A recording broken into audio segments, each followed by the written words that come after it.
শিক্ষার্থীবৃন্দ, কেমন আছো সবাই? আজকে আমি তোমাদের সাথে আলোচনা করব নবম এবং দশম শ্রেণীর সাধারণ গণিতের চতুর্থ অধ্যায় অর্থাৎ 4.1 নিয়ে।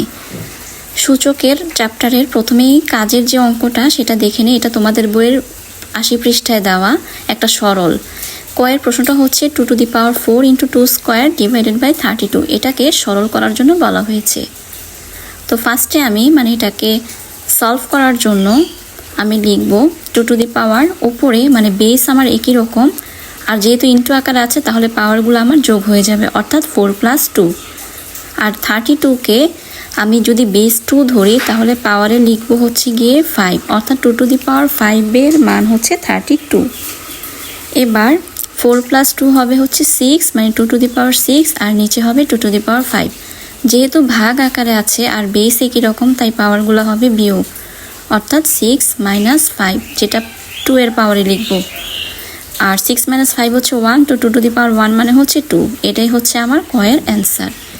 এবার আমি চলে যাব আমার যে খ নাম্বার অঙ্কটা সেটাতে। সেটাও একটা সরল অঙ্ক। খয়ের প্রশ্নটা হচ্ছে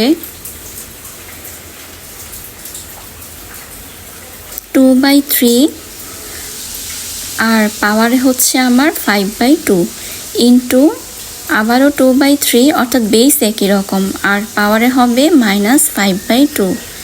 এই অঙ্কে বেস একই রকম আর পাওয়ার দুইটা প্রায় একই রকম, তবে চিহ্নের মধ্যে পার্থক্য আছে। লেখার ক্ষেত্রে 2/3 লিখবো, আর যেহেতু ইন্টু দেওয়া পাওয়ারগুলো যোগ হবে। আর পাওয়ার যোগ করার ক্ষেত্রে যেহেতু একটা পাওয়ার আগে মাইনাস আছে তো প্লাসে মাইনাসে মাইনাস হয়ে যাবে, তো 5/2 - 5/2 লিখব। এবার 2/3 লিখব আর 5/2 - 5/2 অ্যান্সার হবে 0 অর্থাৎ পাওয়ারে আমি 0 লিখব। আর কোনো কিছুর পাওয়ারে যখন আমি 0 লিখব সেটার মান সবসময় 1 হবে। সে যত বড় সংখ্যাই হোক না কেন পাওয়ারে 0 থাকলে অ্যান্সার হবে 1। এটাই হচ্ছে ক্ষয়ের উত্তর। এবার আমরা দেখব পরবর্তী প্রশ্নটা অর্থাৎ গ নাম্বার প্রশ্নটা। গ নাম্বার প্রশ্নটাও সরল করো, যে প্রশ্নটা দেওয়া এটাকে সরল করার জন্য বলা হয়েছে।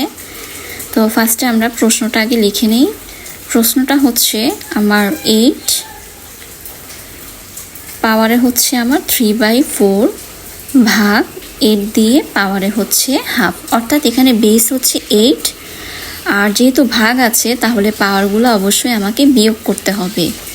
তাহলে আমি লেখার ক্ষেত্রে লিখব 8 পাওয়ারে লিখব 3/4 - হাফ ইকুয়াল দিয়ে 8 বেস লিখব আর 3/4 - হাফ এটা ক্যালকুলেশন করব, লসাগু করব।